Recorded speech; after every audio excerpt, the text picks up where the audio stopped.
Agora, do ponto de vista do Brasil, o que é possível esperar do governo Lula para que a gente possa reduzir emissões, acabar com o desmatamento e melhorar as condições climáticas no nosso país e no mundo? Olha, sem dúvida, eu até me senti muito feliz porque eu estava na COP15 em Copenhague em 2009, quando o presidente Lula fez o que foi na COP15, o mais belo discurso. Assim, o presidente Obama falou logo depois dele, mas quando o presidente Lula acabou o discurso, todo mundo levantou e aplaudiu de pé. Foi quando o presidente Lula se comprometeu a reduzir em 80% os desmatamentos da Amazônia. E depois virou um marco legal e nós estamos, infelizmente, muito fora de atingir essa meta. Ontem, então, quando ele fez o discurso aqui, ele traz de novo o que o governo Lula vai fazer para combater a emergência climática e também para proteger a biodiversidade. E pela primeira vez também o Lula fala zerar o desmatamento, não é nem reduzir. Eu acho que isso é muito importante, porque o Brasil já tem 2,8 milhões de quilômetros quadrados em agricultura, pecuária, silvicultura, e então não é mais necessário realmente expandir, porque nós temos alguns elementos da nossa agricultura, principalmente a pecuária, de baixíssima produtividade.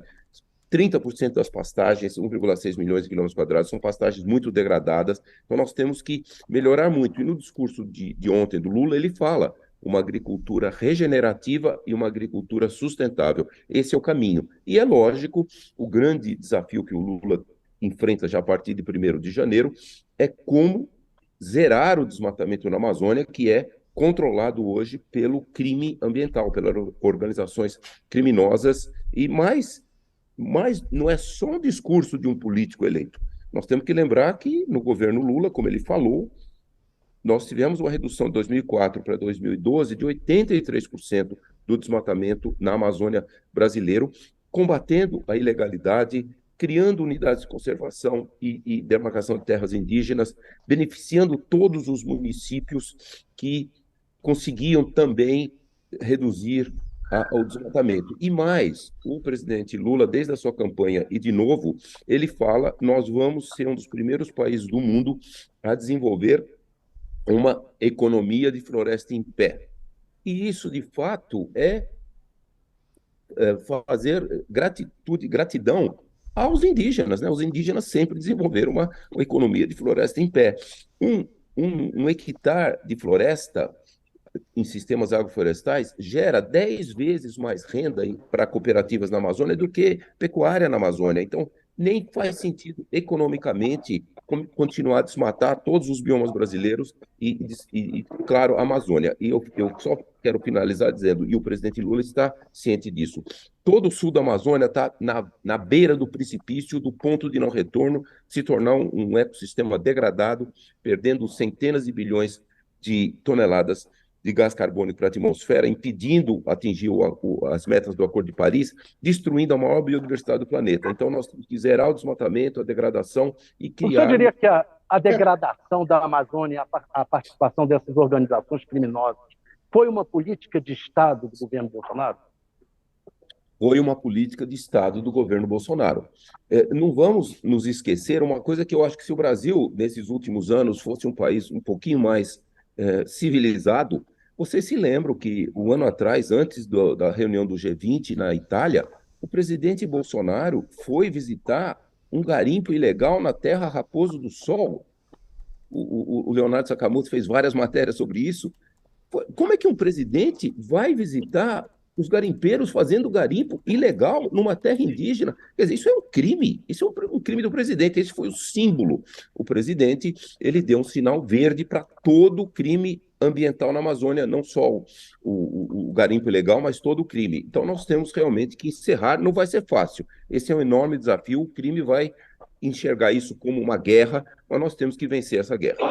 Professor, falando um pouco dessa situação econômica, né? A gente está falando sempre do exterior, e é claro que tem boa parte da produção que sai de forma ilegal e criminosa da Amazônia que acaba indo para o exterior. Agora, regiões como São Paulo, né, onde eu falo, é um grande receptor de produtos ilegais e criminosos da Amazônia, a madeira, na construção civil, carne, soja, entre outros produtos, né? Então, ou seja, primeiro a gente acaba ajudando indiretamente, né? Regiões mais ricas do Brasil acabam se beneficiando dessa exploração ilegal da Amazônia, e ao mesmo tempo a gente depende, o senhor mesmo é a principal referência ao explicar como a água, a umidade da região amazônica torna possível a vida aqui nessa região onde a gente está. Caso contrário, seria uma grande região semiárida, né?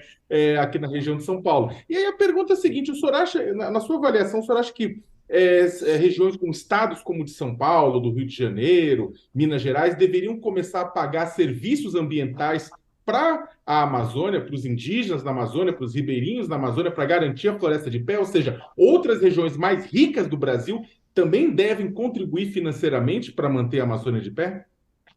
Olha, Leonardo, você traz uma questão muito importante, que ela devia, inclusive, entrar dentro da pauta do Acordo Climático e do Acordo da Biodiversidade. Porque hoje a ciência já mostra claramente que, além de reter carbono, né, a floresta amazônica tem mais de 150 bilhões de toneladas de carbono hoje, mesmo com todo o desmatamento, 1 milhão de quilômetros quadrados desmatados, 1 milhão de quilômetros quadrados degradados, ela tem uma enorme quantidade. Mas ela também interage com a atmosfera, recicla a água, ela produz aqueles rios voadores, o vapor d'água sai para fora da Amazônia, a neve dos países andinos, até a chuva na Colômbia e também ao sul da Amazônia. Então, esses serviços são essenciais para manter o cerrado, para manter a agricultura, para manter os biomas. Então, é muito importante.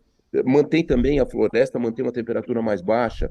Então, hoje, eu acho que a gente tem que começar a discutir, até o artigo 6 da Convenção Climática, do mercado de carbono. Esse mercado ele tem que evoluir, ele tem que ser mercado de carbono, ou eu diria, mercado dos serviços ecossistêmicos ambientais dos biomas, principalmente das florestas tropicais. E o carbono é um elemento importante.